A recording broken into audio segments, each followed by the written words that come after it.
Hey, welcome back. So you know Grace and I to be woodworkers, and our channel has historically been kind of focused and centered around woodworking. But Grace and I do a lot of learning with things we've never tried before, and they don't necessarily fit into the rest of our video programming per se. So what we've decided to do is we're going to get the whole family involved in all these new projects that we take on and these new things that we try. And so this will be the first episode of what we're going to call The Webs Make It Work, where we take something we've never done before and we make it work, hopefully. And so today, what I've got is this Gong Yi basically foundry. It's a mini foundry, mini furnace for melting metals like aluminum, zinc, copper, brass, that sort of thing. Won't get hot enough to melt steel, but we don't want to do that anyway. And we're doing this in preparation for yet another project that we're going to try for the first time, which is going to be sand casting. But first, what I want to do is I want to figure out how to use this foundry and how to melt some metals in the first place. So yesterday we went, Grace and I went to a recycling yard, scrap yard, picked up about 10 pounds of copper, 8 pounds of aluminum, picked up some zinc, picked up some brass, and we're going to melt those down to see, what it's like, how long it takes, what kind of energy requirements it takes, in terms of propane and that sort of thing, so that we can get an idea of how involved the next process of sand casting is going to be for us. So without further ado, in this first episode of The Webs Make It Work, we're going to open up this foundry and check out all the parts.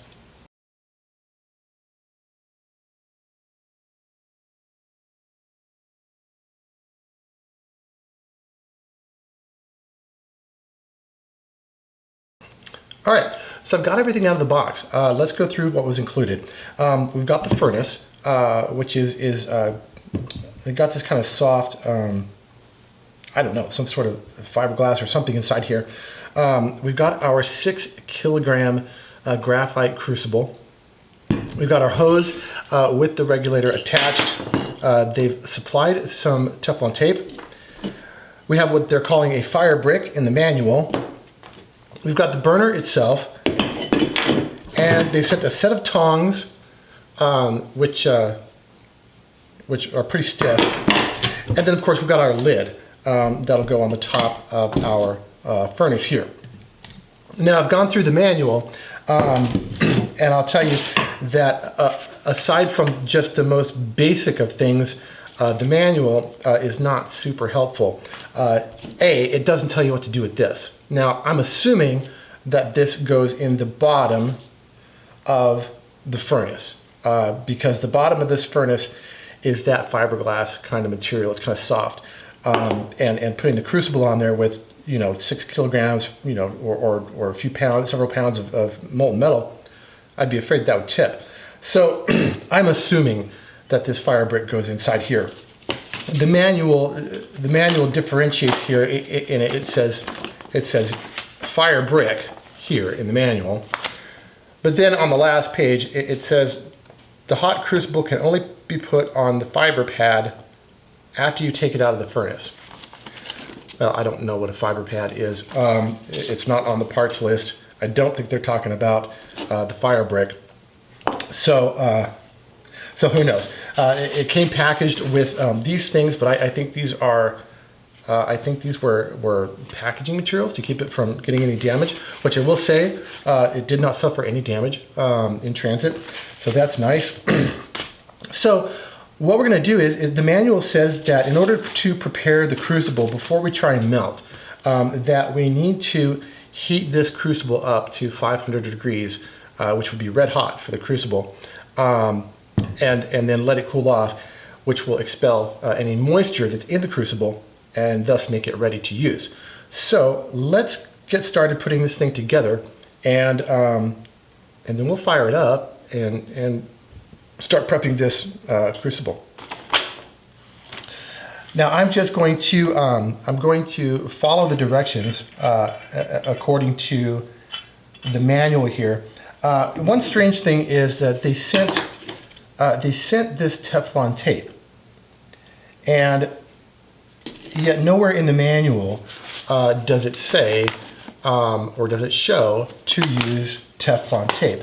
And I don't know. I'm not a professional plumber or HVAC person. I have seen places where you do have to use Teflon tape and places where you don't.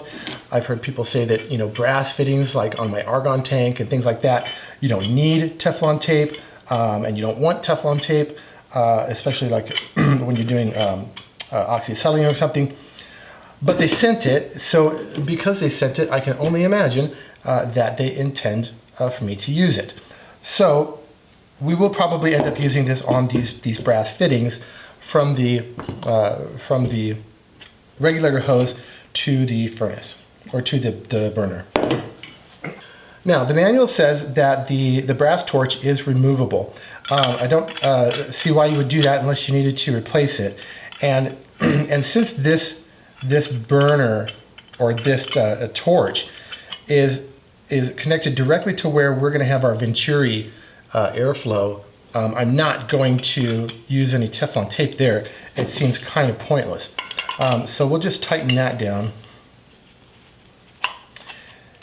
And the next step is to attach our hose, our regulator hose. So like I said, we're going to use this Teflon tape and to connect this regulator hose to the torch itself. Now, if you've never used Teflon tape before, you want to make sure that you wrap Teflon tape in the direction that you're going to be tightening the coupling. If you wrap it in the opposite direction, when you go to tighten the coupling, you're actually going to peel the Teflon tape back as you're tightening it, and it's not going to work as well. So this coupling is right-hand threaded, just normal threaded, and it's going to spin on like that. So I want to make sure that I'm going to wrap my Teflon tape this way, so that when I do turn that coupling, it turns with the Teflon tape and not against it. And Teflon tape is super easy to use. You just kind of hold it on there with your thumb and make a couple passes. I'll probably go, I don't know, 3-4 times.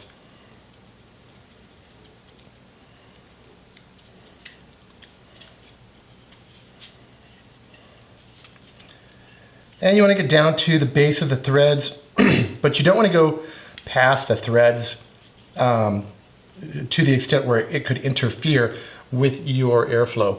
And then once you've got to where you think you've got enough Teflon tape on there, all you have to really do with Teflon tape is pull it, and it'll tear right off. And we'll go ahead and with the coupling, install the torch.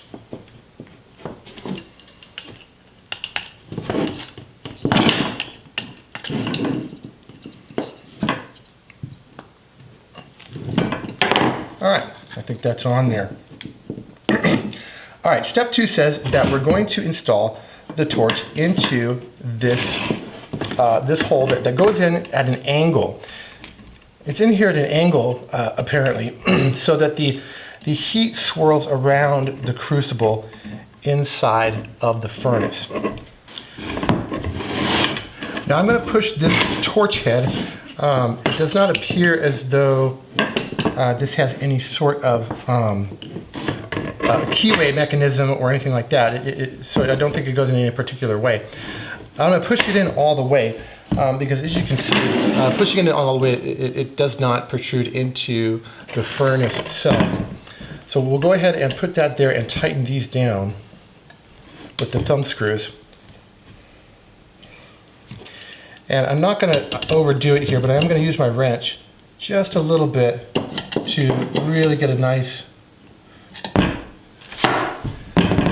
good connection here, because I don't want this thing falling out in the middle of a melt and catch my yard on fire or something. Okay, so now we're going to place the fire brick. Like I said, I'm assuming this is where this goes. So we're going to put this fire brick in here. I hear that that before you do your melt, you want to put a piece of wet cardboard on here, between here and the graphite crucible. And apparently that keeps the crucible, or prevents the crucible from sticking to the fire brick. So we will go ahead and do that. Okay, I've got my wet cardboard, courtesy of the United States Postal Service here, and I'll throw this down here in the bottom of the furnace, and then I'm going to move the furnace over to the location where we're going to basically start the melt, and then I'll put the crucible in, and we'll heat this guy up and see how long that takes. Okay, so it seems like the only place that you could have used the Teflon tape would have been on the connection from the regulator hose to the torch. There doesn't seem to be any other fittings on here where that would seem appropriate. So I've got a full propane tank here. I'm not going to weigh it right now because we're not melting anything. But after we're done preparing the crucible and we go to melt our first melt, which is going to be aluminum, I'll weigh the tank. I'll weigh the tank, and then we'll melt the aluminum, and we'll see what the tank weighs afterwards to see about how much propane we're burning through.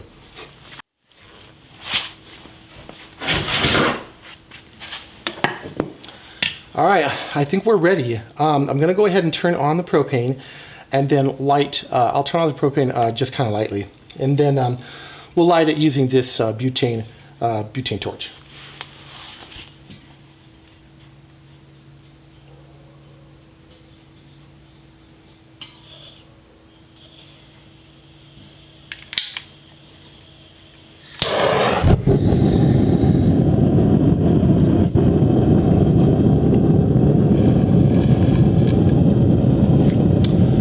Alright, we're lit, and let's time it and see how long it takes this crucible to get red hot.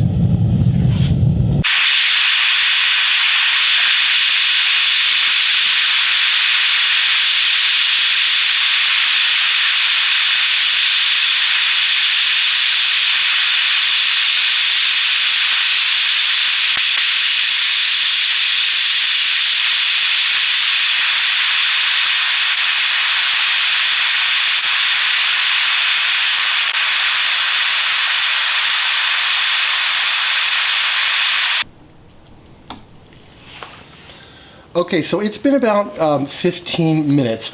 The instruction manual says, and we'll open this up, you can see this crucible is nice and red hot here.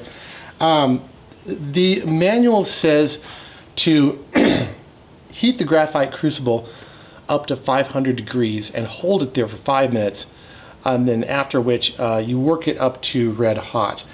Now I had the propane tank on initially at like a third, and I turned my back for a moment and this thing was already red hot, and so I think I heated this graphite crucible up a little too fast, and I'm hoping that I haven't ruined any structural integrity of it or done anything terrible. But now we're supposed to let this thing just gradually cool down, so I'm going to remove the lid. That is very hot. I'm about 18 inches away, and it's like, basically it's like sitting right next to a campfire. You probably only tolerate this for a few minutes. But we'll let this cool down naturally. Then we're going to move it outside, and we're going to try our first melt with aluminum. Okay, so I think our crucible is adequately cooled down. It's still putting off some heat. I guess it's probably somewhere around 300 degrees, if I had to guess. Somewhere in that neighborhood anyway. And I've got, like I said, I've got 8 pounds of aluminum scrap that I picked up from a recycling center. And then I've got about half a kitchen bag of aluminum cans that have not been smashed. So not a whole lot. But I'm going to fire up the furnace, and I think I'm going to go, again, I'm going to run it at about a third or a quarter, and see how long it takes to melt this amount of aluminum, and then we'll pour it out into a muffin pan and see what we get out of it.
Okay, so this is the aluminum. This is hot work. I didn't realize I was going to sweat so much.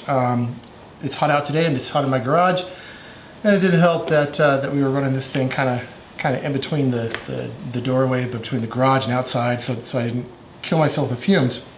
But I started with 8.5 pounds of aluminum, and after most of the aluminum that I had, if you saw it, it was clean. I did use some cans, and so some of that stuff was dirty. Out of that 8.5 pounds of aluminum that I started with, I have 7.8 pounds left. And this took a while. I ran the furnace pretty low. I want to say, like I said, around a third. And so this took an hour and 10 minutes to melt all of my aluminum. And most of it was just wait time from putting one piece after another because it wouldn't all fit.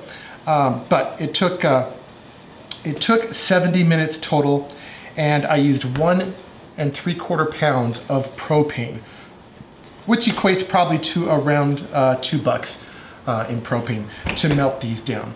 So now let's melt some zinc.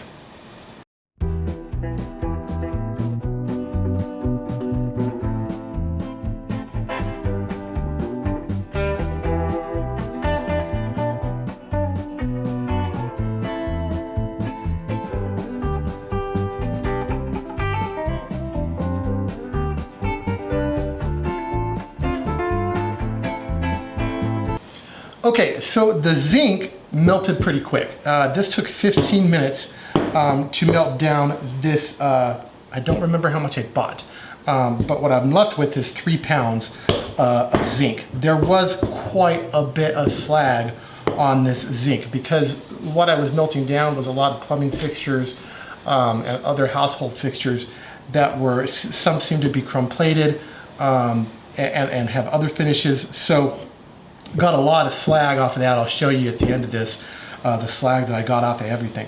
But this zinc took basically 15 minutes to burn down. I did run the torch a bit hotter, or the furnace a bit hotter.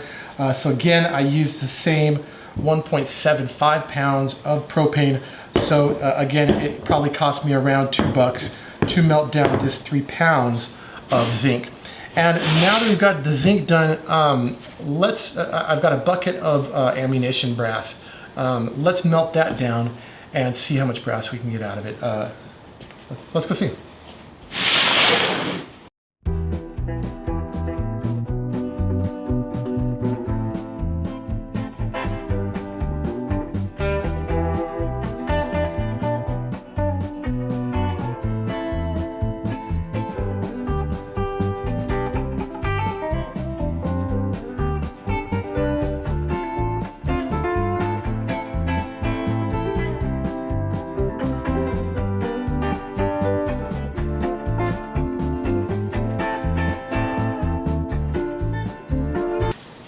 All right, we're done melting down the brass.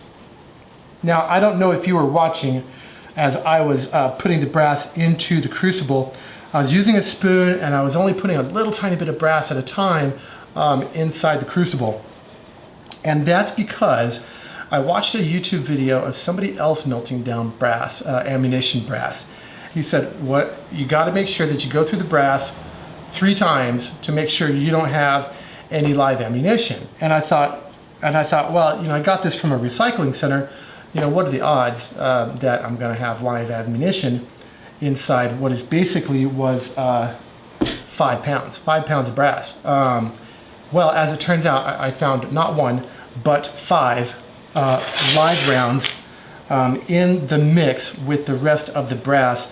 I'll show you a picture of it. I found 4 .22 long rifle and 1 .22 Magnum, none of which the rims have been crimped. So these are just unfired. They're unfired rounds.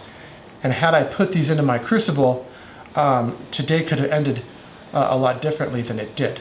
So if you're going to melt down brass, man, I dumped it all out.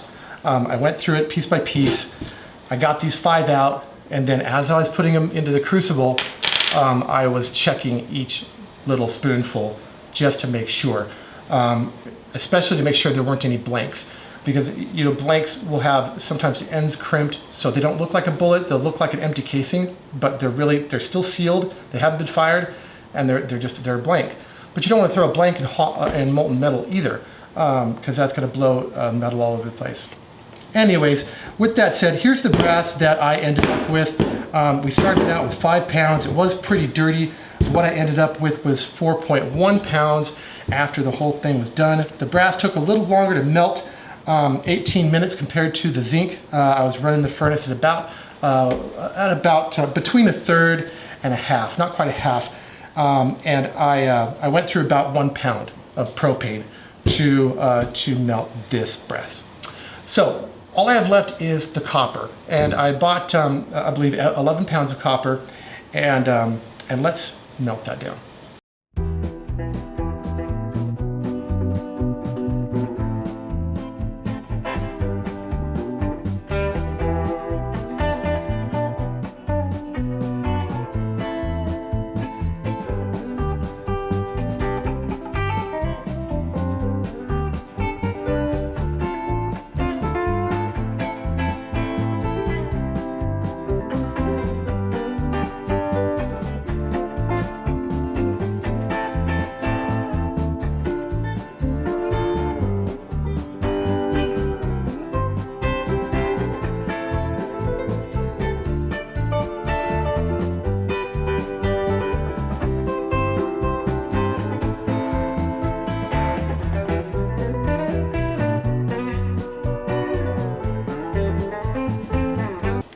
Okay, so as I mentioned, I bought 11 pounds of copper. I ended up with 10.5 pounds of copper. Now the copper that I used was copper wire, and it was really, really clean. However, I lost more.